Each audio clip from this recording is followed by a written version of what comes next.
Hello and welcome. I'm Suma Katauka and you're watching the World Report on NewsX. Let's take a look at the top headlines of this hour. Indian Prime Minister Narendra Modi has rolled out the red carpet for Russian President Vladimir Putin. As all eyes are on the 23rd Annual India-Russia Summit, deepening defense cooperation, civil nuclear ties and augmenting trade to $100 billion by 2030.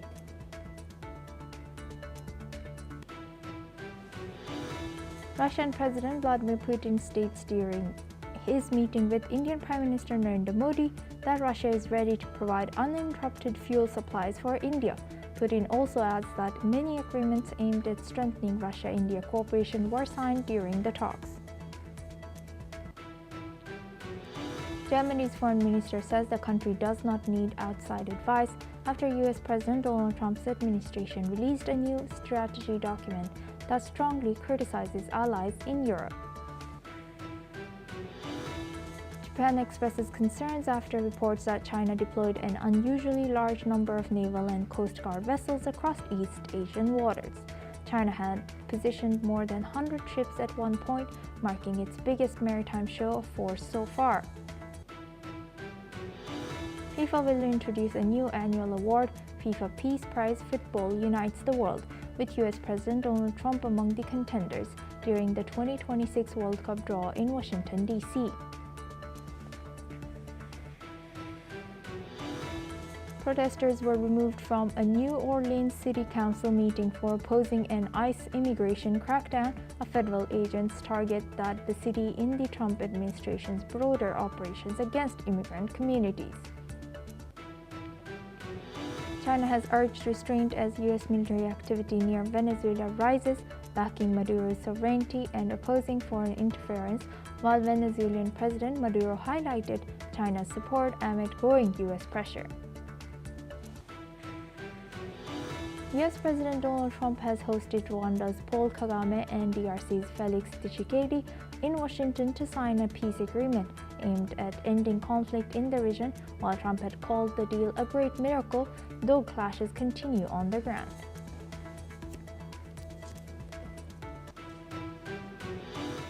Now we have a breaking news. Netflix has agreed to acquire Warner Bros. Discovery's TV and film studios and streaming divisions for $72 billion, gaining control of blockbuster franchises including Game of Thrones, DC Comics, and Harry Potter. The major deal strengthens Netflix's dominance as competition intensifies across global streaming. The deal follows a fierce bidding war, with Netflix outbidding Paramount. Skydance analysis say Netflix aims to secure long-term rights to major content as it expands into gaming and seeks new growth. The move is expected to face significant antitrust scrutiny in the US and Europe, given Warner Bros. Discovery's nearly 130 million streaming subscribers and the potential impact on competition in the entertainment industry.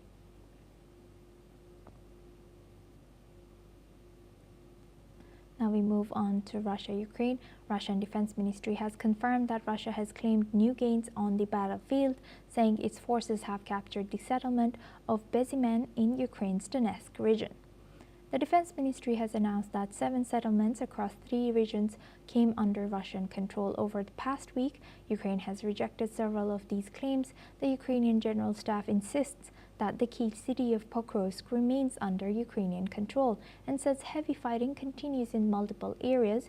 Ukrainian President Volodymyr Zelensky has acknowledged that Russian troops are advancing in some sectors, but stressed that they are facing what he described as intense and violent resistance from Ukrainian forces.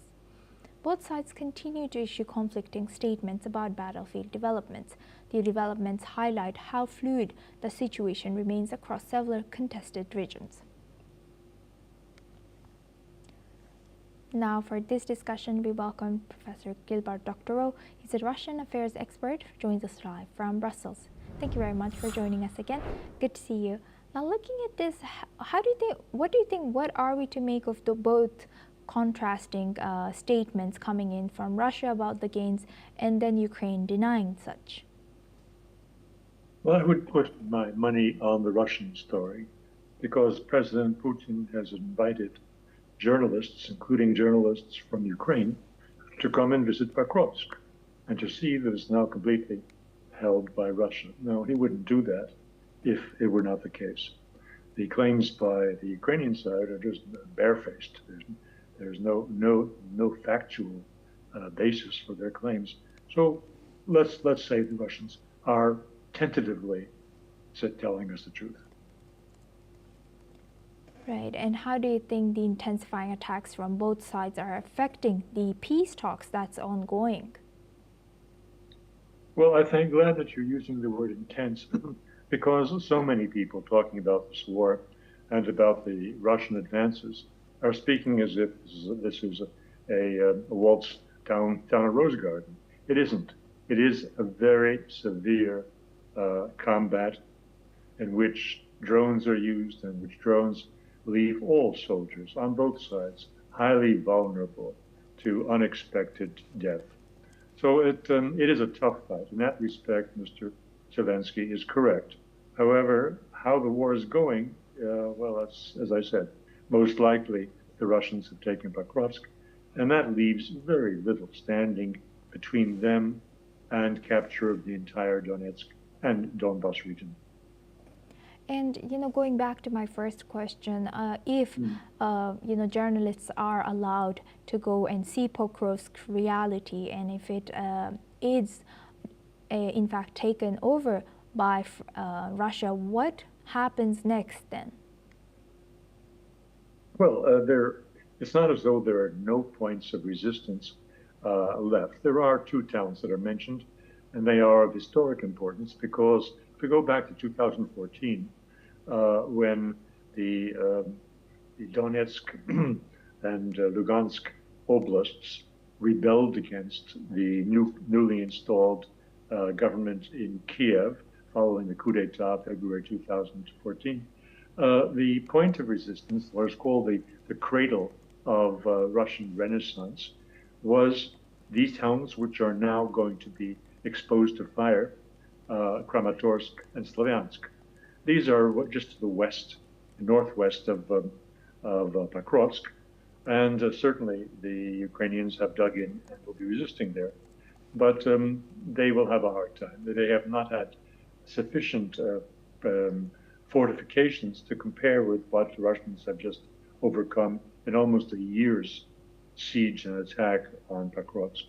So I don't think the resistance in those two towns can be of great length, great duration, and then it's the Russians. It's just an easy ride across to the Dnieper River, which means that they will have completed the conquest of Donbas, which is one of their prime territorial objectives.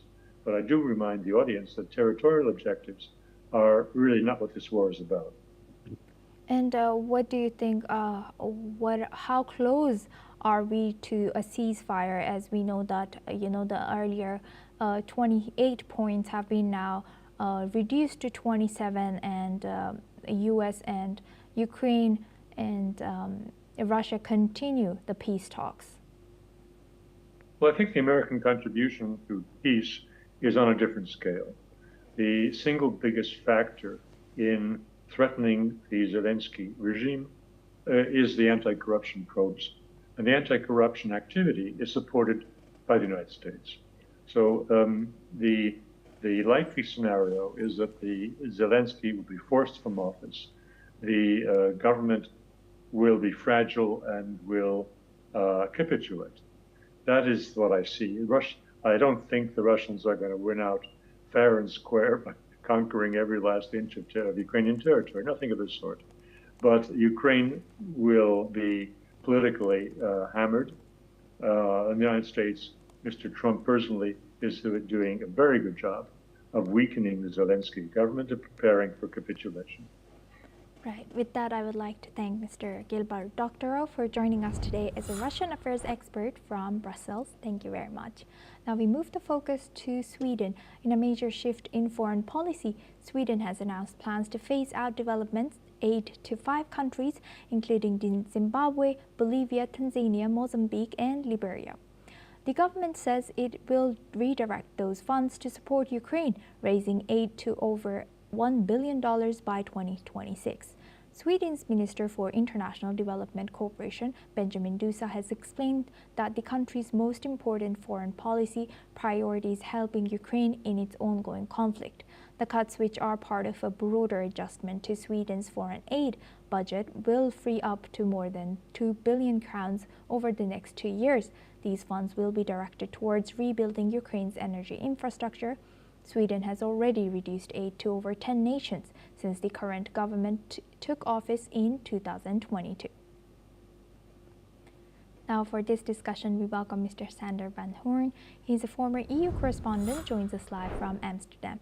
Thank you very much, Mr. Sander, for joining us again. Good to see you. Now, how is Sweden's shift? What do you think this reflects in foreign aid priorities? How do you think this will also likely influence its role and reputation? Well, Sweden has always been a large donor of foreign aid to notably African countries, but has been scaling down that aid for the last couple of years, cutting down 10 countries before those 5 you mentioned just now. So that will have an impact, but Sweden remains an important player in the international field of donations and foreign aid. And, of course, this will, attract a lot of political debates. So what political debates will this attract, and how much criticism also regarding balancing support for Ukraine compared to the countries I mentioned earlier? How does it reflect the commitments to traditional development aid recipients by Sweden? Look, I think in Sweden itself, but also in the European Union, if the money was used for anything other than Ukraine, then the debate would have been different. Now, since a large part of the savings by cutting those 5 countries is going to be redirected to Ukraine, you have a little bit of a different debate because nobody opposes sending more money to Ukraine. The debate in the European Union, the member states these days, is how to finance the aid that is probably going to be needed for many more years, since the war doesn't seem to be going towards peace. So the money will be needed, and countries are struggling across Europe to find that money. Now, one of the things they could do is use the frozen assets being held in Belgium by the European clearing mechanism, but Belgium opposes that. And as long as that is the case, as long as those billions of dollars are not available for aid to Ukraine, countries have to find a way to find it themselves. And this is the way Sweden is trying to free up money for Ukraine. And that will, I think, dampen the debate about the prospect of giving less foreign aid to other countries. That in itself would have been a debate, but I think it's very much less now because the money is going to Ukraine. Right. As you highlight that if it were not to be contributed towards, redirected towards Ukraine, it would be another scenario. So how is this whole issue covered by media over there? Well, I think the debate itself, although I don't read Swedish, so if you do not mind, I wouldn't consider myself an expert on Swedish media, but I think Sweden is traditionally a country that favors giving foreign aid. The Nordics are famous for their refugee councils that are operating in countries across the world, also in the Middle East, for example. So there is a large tradition of giving foreign aid, very practical on the ground. Now, the very practical part on the ground, I think that will not change so much. It's more the monetary support to countries that is being affected. But in Sweden, the debate has been since the current government took office, because they said money, you can only spend it once. So in order to prioritize other things this government wants to do, we have to cut back on foreign aid. And it is not only those 5 countries. As I said, 10 countries before them, those have been cut in their foreign aid. So it's not something new. It will renew the debate in Sweden, but it's not new. And again, the money is going to Ukraine. So I think the extent of the political debate in Sweden will be kind of limited. Right, and thank you for sharing that. And lastly, do you think any other countries would be following these moves by, could Sweden's move signal a broader trend, in fact, in European foreign policy, and how might other EU countries respond? Well, it seems to be a global trend. Well, looking at USAID, for example, the US has scaled back its foreign aid considerably, if not like fully. And also in other European countries, you see countries struggling basically to um, face a local agenda that costs money, or the spending on defense costs a lot of money. Support for Ukraine costs a lot of money. So you see countries struggling to find money, and foreign aid is traditionally a easy topic to scale back. And you've also seen in the European Union many countries making aid more dependent, for example, on the taking back of refugees that we find no place for in Europe, and we want to send them back to other countries. Well, that aid is being made dependent on that. So you see a more pragmatic approach to foreign aid across the board, and it wouldn't surprise me if more countries would scale back some of that aid to fund low domestic projects. It's becoming kind of like a trend, but it's not completely across the board. Other countries keep spending money, but for example, the country that I'm in, the Netherlands, we've scaled back like slowly on foreign aid in the last, I would Yes. say, decade. Not like big chunks as Sweden is doing right now, but Yes. more slowly but surely. Yes. Mr. Sanders, thank you for sharing that. Please stay with us as we come back to you for our next discussion as well. Now, moving on, the European Commission has fined Elon Musk's platform X 120 million euros for violating key transparency rules under the Digital Services Act, marking the EU's first major non-compliance ruling against the company since Musk's takeover. After a 2-year investigation, regulators concluded X misled users through its deceptive blue tick verification system, failed to provide a public and searchable list of advertisers, and blocked access to data needed by researchers monitoring political content, disinformation, as well as online harms. The fine includes 45 million euros for the blue tick system, 35 million euros for advertising transparency breaches, and 40 million euros for denying researcher access. Before Musk's ownership, blue ticks verified identity under X Premium. Anyone who pays can obtain one, making authenticity unclear during an election season. The ruling comes amid rising trade tensions between the EU and the Trump administration, with US officials pressuring Europe to relax tech regulations. Brussels has dismissed political pressure, insisting it retains its sovereign right to regulate digital platforms. Musk now has 90 days to submit an action plan and may appeal the decision in the EU's courts. Meanwhile, the EU has said that TikTok has agreed to comply with advertising transparency rules after its own warnings earlier this year. Now for this discussion, we welcome back Mr. Sander van Hoorn. He's a former EU correspondent, joins us live from Amsterdam. Thank you very much, Mr. Sander, for staying with us. Now, looking at this, how significant is this new fine and, in fact, scandal for X and Elon Musk? I think the timing is important. In the midst of a trade war or trade discussion with the US, making a decision like that is important. Not X, but other big tech companies have been slapped by the European Commission before. So the instrument is not new. The timing, however, makes it interesting. Right. And what do you think, what political tensions could arise between EU and the United States? Well, the American government doesn't make it a secret that any regulation of their tech industry will be considered as a hostile act, being met by, for example, higher tariffs. And regarding this fine that was in the making of X, the American government has said that in order to lower the tariffs on European steel, they shouldn't impose such fines on American tech companies. Now, the reaction of the Americans is still not known, but they will not take this lightly because they say their tech sector being regulated is harming their tech sector, and the Trump approach to harm being done is inflicting harm. Right. With that, I would like to thank Mr. Sander van Hoorn for joining us today and sharing that insight as a former EU correspondent from Amsterdam.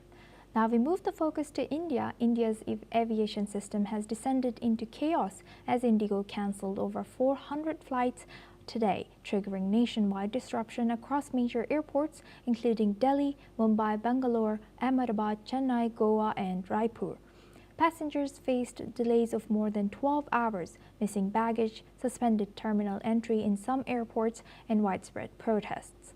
The Military of Civil Aviation has ordered a high-level 4-member inquiry committee to investigate the root causes of this collapse, from pilot rostering failures to manpower shortages and compliance gaps with new flight duty time limitations. The committee must report within the next 15 days. In an unprecedented move, the DGCA has temporarily lifted night duty limits and placed FDTL orders in abeyance, allowing IndiGo flexibility to deploy pilots amid shortages. Delhi Airport has halted all IndiGo departures until midnight today. Mumbai reported more than 50% cancellations. Over 100 flights were cancelled across major Gujarat airports, and Goa saw severe tourism impact, as well as railways added extra coaches on the Jammu-Delhi Rajdhani to assist stranded travelers. Now for this discussion, we welcome Ms. Vandana Singh. She's an aviation expert, joins us live from New Delhi. Thank you very much, Ms. Singh, for joining us again. Good to see you. Now, looking at this, what is this massive nationwide disruption caused by IndiGo's flight cancellation? What do you think this reveals about the systematic weakness in its aviation governance and airline management? Firstly, thank you for having me on the show, Azuma. And what I would like to state here, that this is the result of duopoly. This is the result of the fact that there was enough time of 2 years for FDTL norms to kick in, that IndiGo has managed its rostering of the crew in a very misjudged manner. They have known that they have pilot shortage. They have not addressed it. They have had freeze on pilot hiring, and these are the reasons why this chaos has gone haywire. This chaos has happened, and why this meltdown of IndiGo has occurred. And on day 2 itself, which was Tuesday, I had mentioned that this is not going to clear out in 48 hours.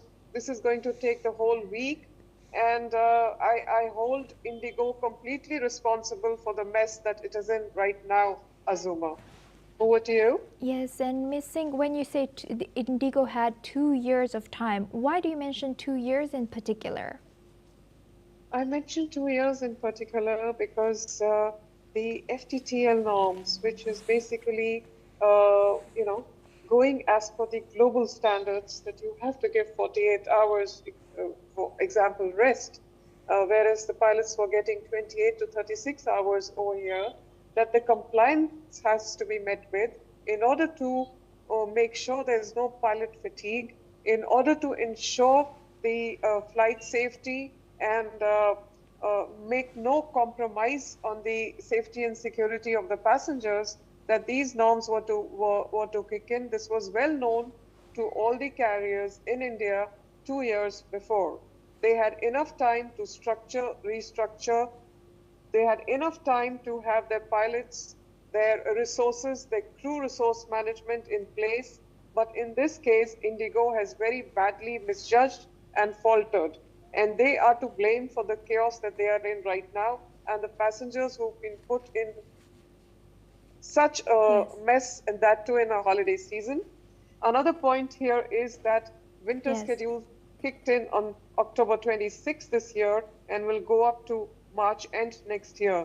And knowing it's holiday season, there is a 6% to 8% rise in the flights as well. So when there were flights that were to increase by about 841, then why is it that IndiGo did not get the required amount of manpower, or in this case, trained pilots to do the job, when they knew the FDTL norms will kick in? So it extended from July to November, and now, of course, looking at the situation of the passengers, that the government has, sort of lifted a certain, as far as the resting time is concerned and the leave time is concerned, they have sort of lifted, giving it a temporary relief. Yes. But IndiGo has to come back with all the explanations and all the answers, not just in 15 days, within 10 days, and resume normalcy in the next 2-3 days. Over to you, ma'am. And Ms. Vandana, how do you think this will be, as you've already mentioned the short-term effects, what will be the long-term effects, and how do you think this will be affecting pilot welfare, regulatory credibility, and also long-term safety standards? What I do see happening now is that the government is coming down very hard on the airlines, and it's time they did, because it cannot be that they are held to sort of an arm twisting method where they are told that, we'll keep on extending this, and this. And the government now is asking for clear explanations, and they are going to penalize the concerned airline. In this case, in India, we have a duopoly with IndiGo at 62% market share and Air India with lesser share there, 30 something, and then very small share with Akasa and SpiceJet. Having said that, this duopoly has to break. Healthy competition has to come in order to make this aviation sector boom. And it's time that the government now is putting certain asking for certain explanations and asking in writing for IndiGo. Meanwhile, the IndiGo CEO has just apologized, but I would say it's too late and too little, because the passengers are suffering since day 2, which was Tuesday, and now we are on day 5, which is Friday. It's utter chaos. So it's IndiGo totally to blame for this. In future, I think they're going to pull up their socks and they're going to make sure that this kind of nonsense doesn't happen again. Yes, over to you. Hopefully. Thank you for highlighting the history and also laying it all there for us, Ms. Vandana Singh. Thank you for joining us again as an aviation expert. Now we move the focus on to Africa. The United Nations has warned Tanzania that its intensified crackdown on political opponents following October's disputed elections, which were marked by deadly violence. The right group have said that more than 1,000 were shot dead during the 3 days of protests over the elections on October 29th that the opposition and foreign observers describe as fraudulent. Tanzania's President Samia Suluhu Hassan has retained the presidency with 98% of the vote, but the main opposition candidates were either jailed or disqualified. The UN Human Rights Office spokesperson Saif Magango has said that the government has intensified a crackdown against opponents since the vote. Magango has added that hundreds were reportedly killed and more than 2,000 were detained after demonstrations broke out following the elections.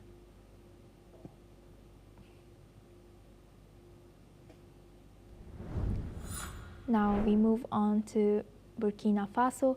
8 members of the International Safety Organization, including 3 Europeans, have been freed by Burkina Faso's authorities.